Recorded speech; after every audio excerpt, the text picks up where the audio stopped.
What's up, folks? Patrick LaRouge here from Evolve Restorative Therapy. You can find me at livepainfreeprocess.com. Today, I want to talk about that pain in your butt, and it tends to run down your leg. Yeah, we're talking about sciatic pain. And what I want to gear this video for is more know thy enemy type of thing. You have to know what you're dealing with in order for you to clean it up. So I'm not going to be talking to you in detail about how to clean it up. You have to know what's happening. So when people get sciatic pain, for instance, they feel anything running down their leg and they instantly jump to the word sciatic pain. It's not always a nerve issue. It could be many different things. There's trigger points that actually run, that's in the butt, that runs down the leg. There's hamstrings that run up the leg. There's many different things and sensations that can give you something similar to our sciatic pain. So what I want to give you is the thought process of what is your sciatic nerve, where does it run, where is some of the things that could clip it, and where it could clip it at, okay? So, number one, where is your sciatic nerve? Your sciatic nerve runs from L4, L5, all the way down to S3, all the way through your sacrum. What you want to focus on is it runs from the low back, your hip, your deep into your butt and your sacrum, down the leg, all the way to the arch. So it runs all the way down to the arch, right? So you have to start focusing on, there's many muscle tissues that run through there. So you can be clipping lower at the butt or all the way up at the back. Now, how do you decipher the difference between a muscle impingement versus a bony impingement? That's ridiculously hard without an x-ray. So don't focus on one or the other. What I want you to focus on, where are you getting the most tightness and where do the symptoms start? And that's going to give you a general indication if, number one, if it's if it's in the low back, that means your whole entire butt will ache and hurt. You'll get the tingling down your butt, down your leg, into your foot. If it's just underneath your butt cheek and it runs down from there, it's now a muscular aspect. In my eyes and in my experience, once I see that, I see it's more of a muscular aspect, which means the lovely piriformis is in line. Now, your piriformis is a muscle that's in your butt. That muscle gets overused a lot because of our lifestyle, the way that we do things. If your feet are supposed to point out, here goes a very good indication. If you stand up relatively nice and easy and you look down and you see one of your foot cocked out, your piriformis now has not turned on, it's not doing its job. So what happens is, because it does a slightly different job than the glute, it actually starts to pick up its pace based off of the fact that you keep the foot cocked out.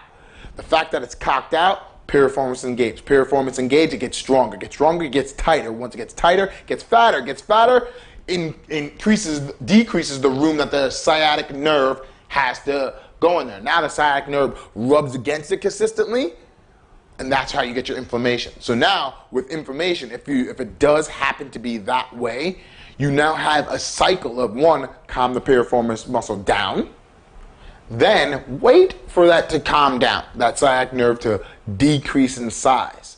So it's twofold when it comes to that. So now let's actually show you that aspect. Ta-da! We got a big old booty here. This big old booty is going to show you exactly what I was talking about here. So this whole entire structure is your glute. It's a massive muscle. It's huge. So what you have to realize is, underneath the glute, there's a muscle that runs from the top of your hip bone all the way to your sacrum itself. And it runs in a diagonal fashion. And all it does is it rolls your leg out, extends, and more adducts the leg. So that now gets bigger and starts to clip on the sciatic nerve that runs underneath it, and in rare cases, right through it. So you have to understand that is a position the sciatic nerve will go through. So if you're getting symptoms lower in the leg and not the top part of the butt, majority of the time, piriformis, more muscular issue. Now we have a timeline race going. We have to, one, get the piriformis to stop doing such a hard job. It's not wrong, but it's not doing it properly. So it's malfunctioning in a way. It's doing exactly what you need because that's what you called for. So you have to realize whatever's happening is happening for a reason. It's not wrong. It's not broken. It's just doing more jobs than it has to. So we have to get it to work.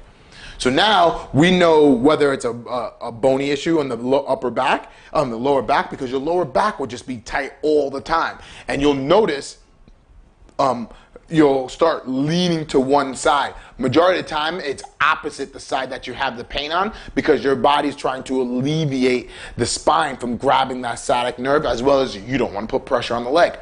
So eventually what will happen is if that side clears up, you'll get it on the opposite side because now the same thing happened. It's called the chicken or the egg syndrome. It just goes round and round and round and round.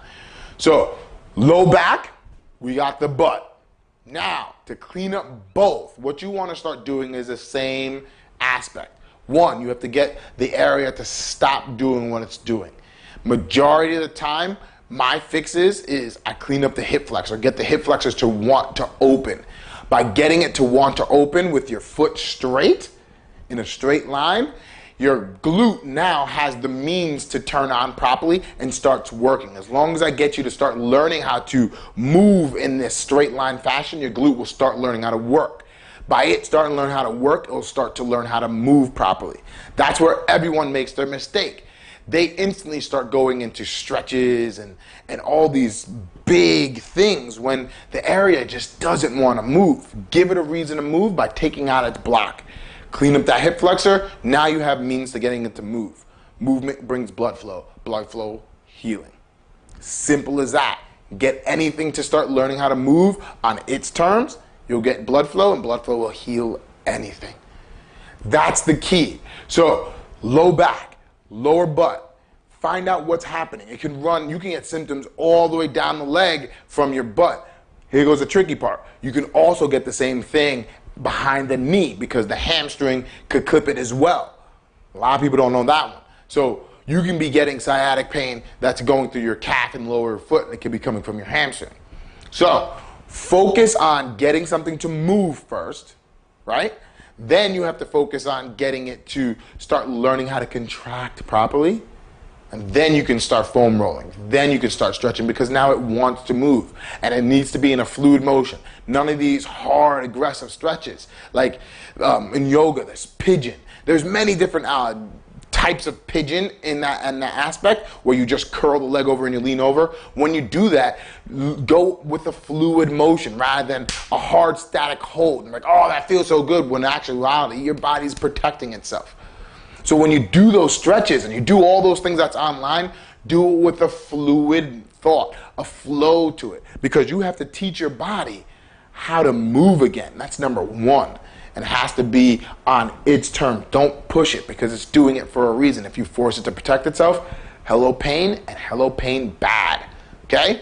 So that's our tip for today. This week, it's all about the pain in your butt and it likes to run down your leg.